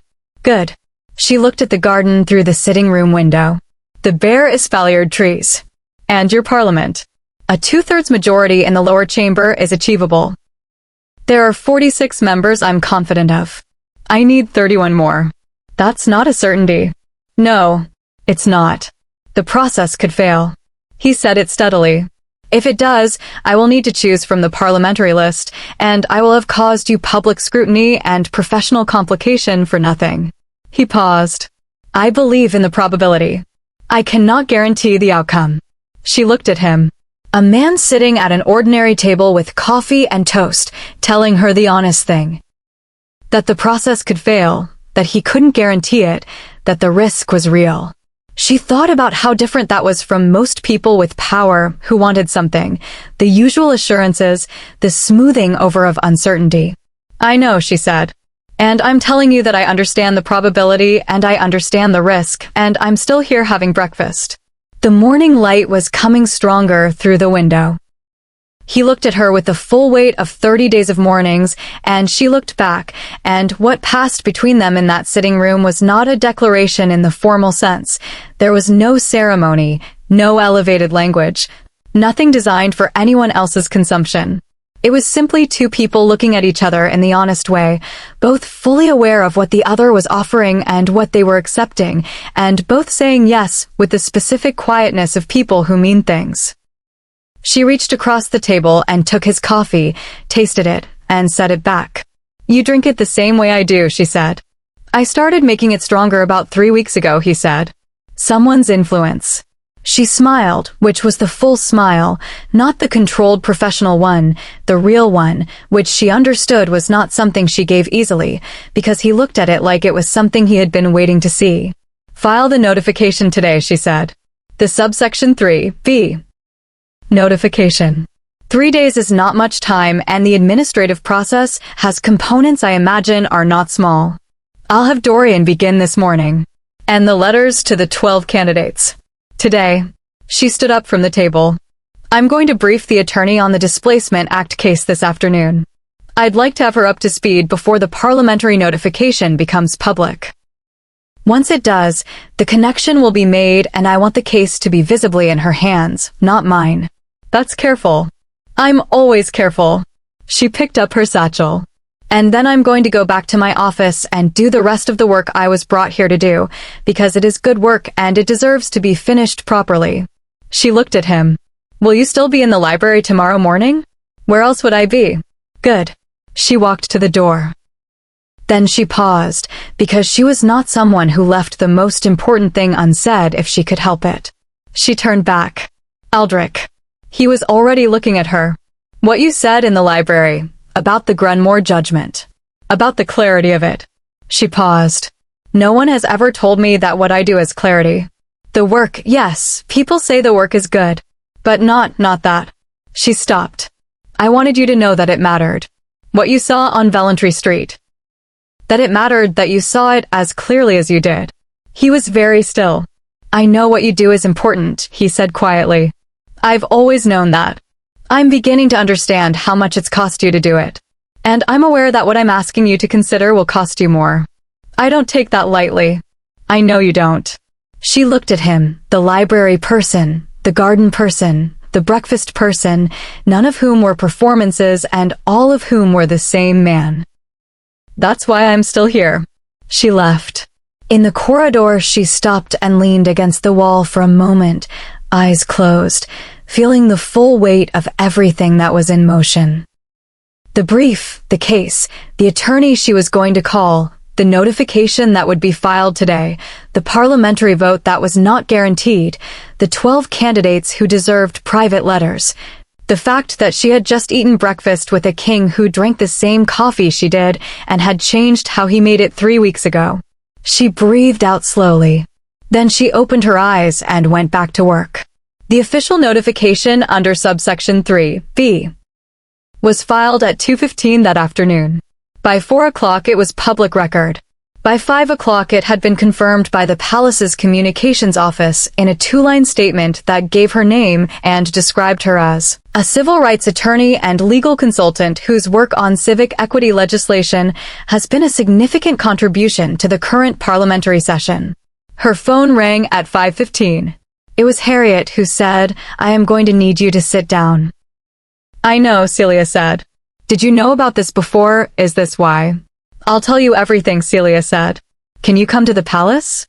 I'm still here. Harriet came. She sat in Celia's converted storage room office and listened to the whole story with the expression of someone who is actively choosing not to have the expression that the story is producing. When Celia finished, Harriet was quiet for 20 seconds. The framework proposal, she said finally. The consultation framework is that. It will be tabled in the Advisory Council next week. The full legislative text will be public at that point. Read it and tell me what you think. Harriet read the draft for 5 minutes, which Celia had pulled up on her laptop. Then she closed it and said, This is going to save more cases than you ever could have filed. That's why I built it carefully, Celia said. Harriet looked at her. Are you happy? The question landed cleanly in the middle of all the other questions. Celia thought about it with genuine seriousness, the way she thought about things that deserved genuine seriousness. I think, she said slowly, that I am standing at the beginning of something that is large and complicated and not guaranteed, and that I am not afraid of it. Which for me, she paused, is probably the closest thing to happy that I know. Harriet looked at her for a moment. Then she said, You should eat more. You still look thin. And picked up the draft framework again to read it more carefully. Celia laughed, a real laugh, the unguarded kind, and it filled the small office with a sound that had not been in it before. Chapter 10. The parliamentary debate took 3 days. Celia did not attend any of it. This was deliberate. Her presence in the chamber would have been framed as pressure, and the vote needed to be free to be legitimate, and she understood institutional legitimacy better than most people in the building. She stayed in her office and finished the Legislative Review Program's final documentation and briefed the attorney on the Displacement Act case and answered 17 requests for comment from journalists with the same 2-line response. I am not commenting on parliamentary proceedings. My work speaks for itself. The attorney's name was Sarah Vance. She was 42 and had been practicing charter rights law for 15 years, and when Celia walked her through the redrafted brief, she read it with the quality of focused attention that meant she was finding the same things Celia had found. At the end of the briefing, Sarah had looked up and said, Why are you handing this off? Conflict of interest. Sarah had looked at her with an expression that said she had seen the news. This is a stronger case than the original filing. I know. That's why I rebuilt it before I handed it off. Sarah had been quiet for a moment. Then she had said, I'll win it. I know you will, Celia had said. And she believed it. The days of the parliamentary debate had a quality of suspended waiting, not anxious, exactly, because she had made her decision, and she was not the kind of person who revisited decisions while they were in motion, but present, charged. The way the air feels before a significant weather event. She worked. She did not read the parliamentary transcripts, which were public, because she did not want to calibrate her responses to the things being said about her in that chamber.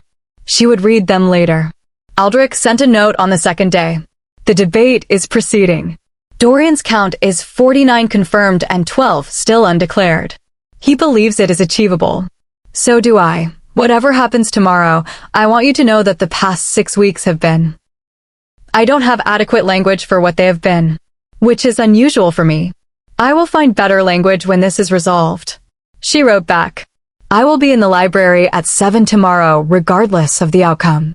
The 1987 Waterway volume is still on the table, and I feel I owe it a proper return. The vote was called on a Thursday afternoon at 3 o'clock. Celia was in her office. Griff came to the door at 3:47 and stood in the doorway and said, Ms. Ashworth. The vote has concluded. His expression was its own answer before he continued, 61 to 47. The motion carries. She set down her pen with great care. Thank you, Griff, she said. He nodded and left her to it. She sat for a while. Outside the stuck window, the palace grounds were gray and November close, the leaves fully down now, the garden visible in the distance looking like its bones, clean and structural and, she thought, still beautiful. She thought about her 3 dresses and her resold coat and the 1,200 families and the attorney who was going to win the case she had built.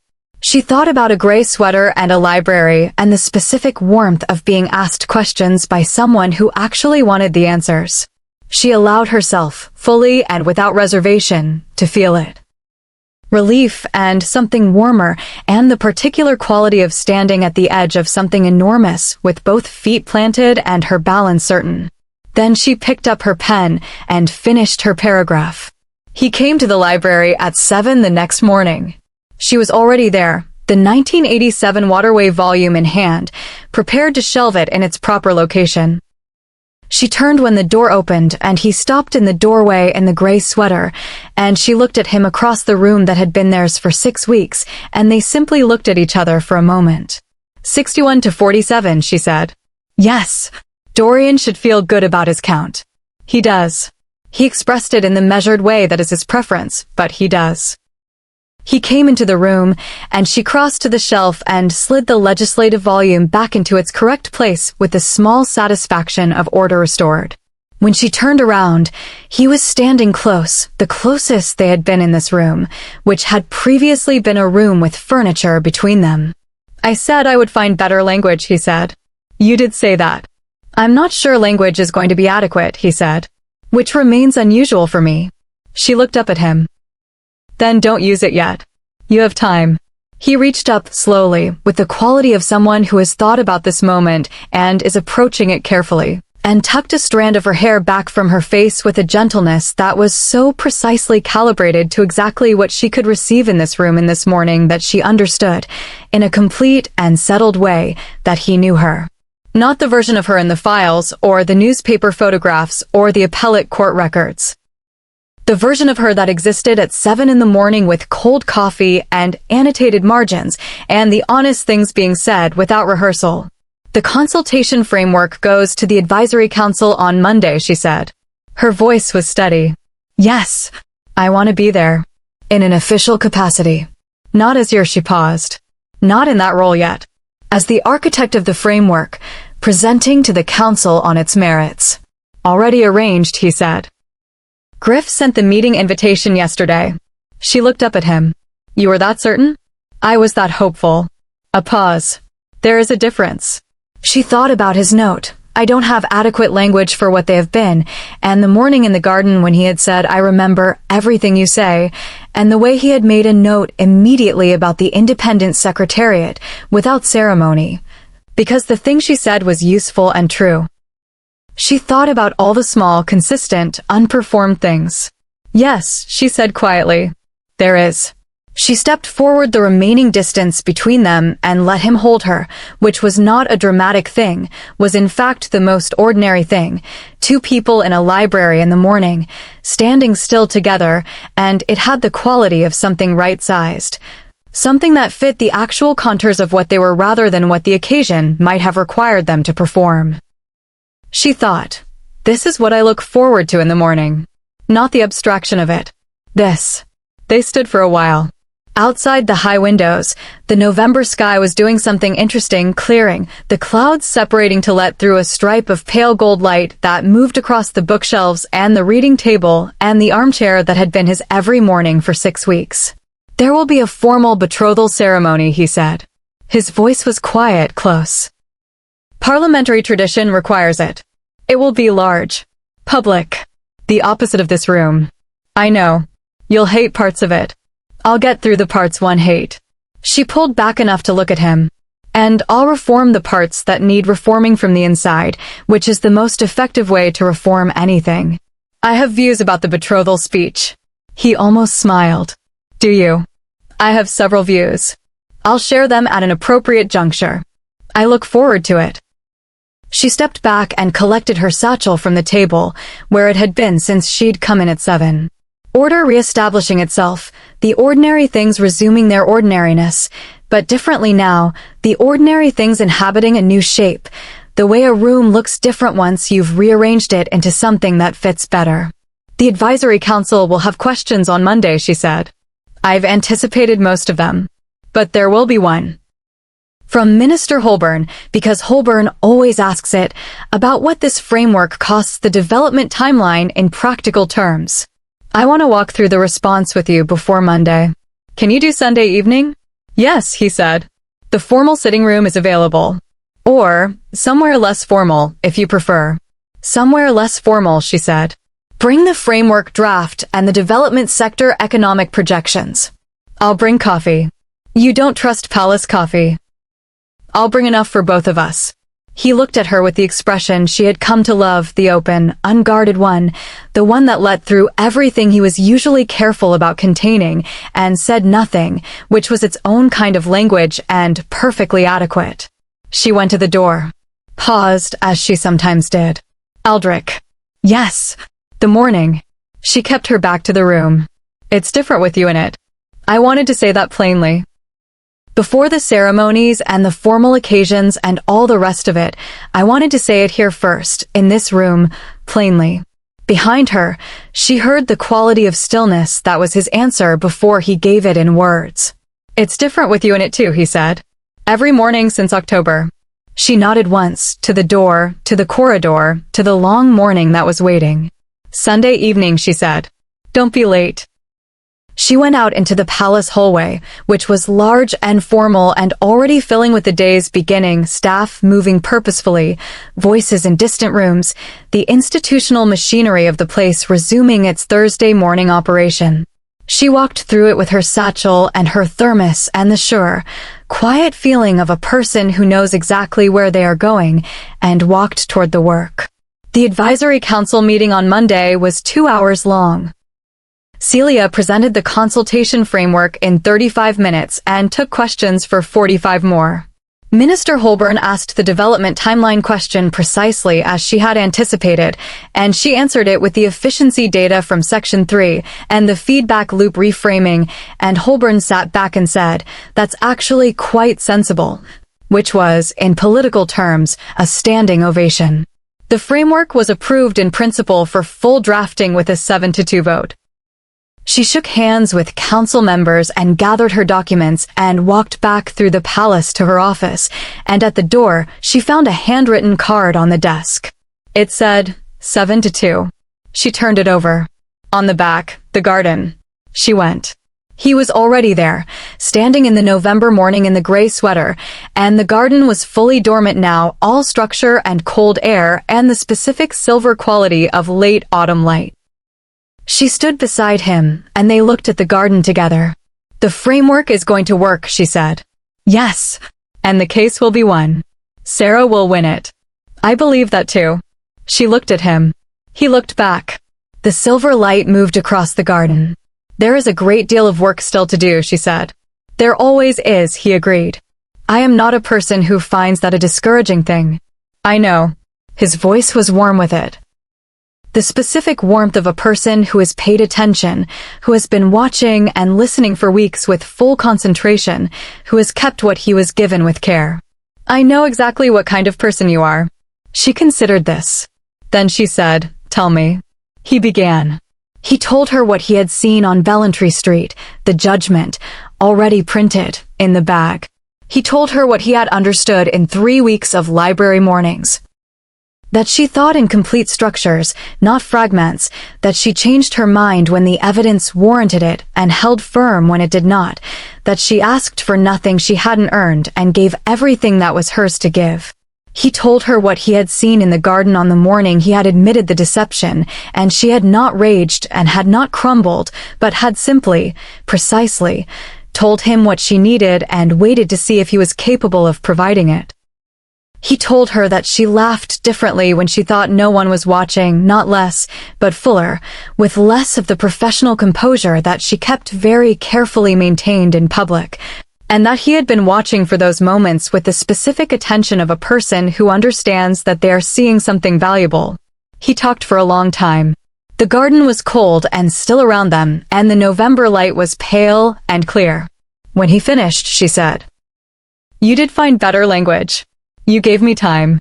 She turned to face him fully in the November garden, in the city that was theirs, hers by 6 years of resold coats and court steps, his by 9 years of crowns and weight, and said, "So did you.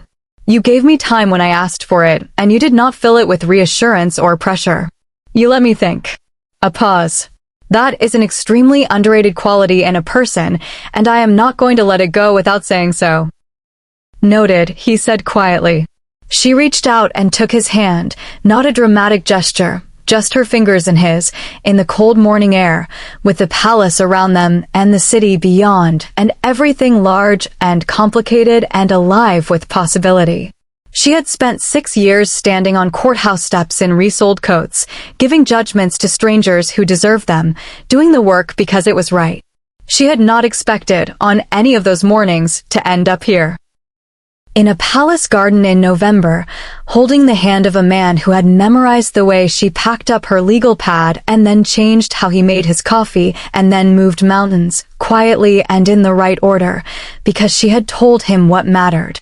She thought about 1,200 families and a framework that was going to become law and an attorney who was going to win a case and a king who was not the least interesting thing in the room. She thought about how much work there was still to do. She thought, good. Monday, she said, I'll need the full legislative history of the Housing Rights Charter from 1989 forward.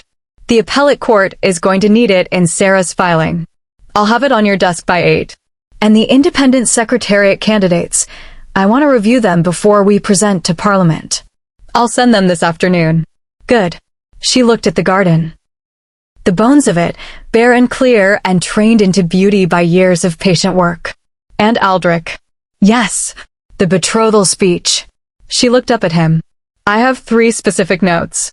He looked at her with the full, open, unguarded expression, and she looked back, and the November garden was cold and clear and entirely theirs, and above the palace the sky was doing something rare for November. Opening up, wide and pale and luminous, as though it had been waiting for the right moment, and had decided that this was it. She began her notes. He listened, as he always did, as though what she was saying was the most important thing in the room. And it was.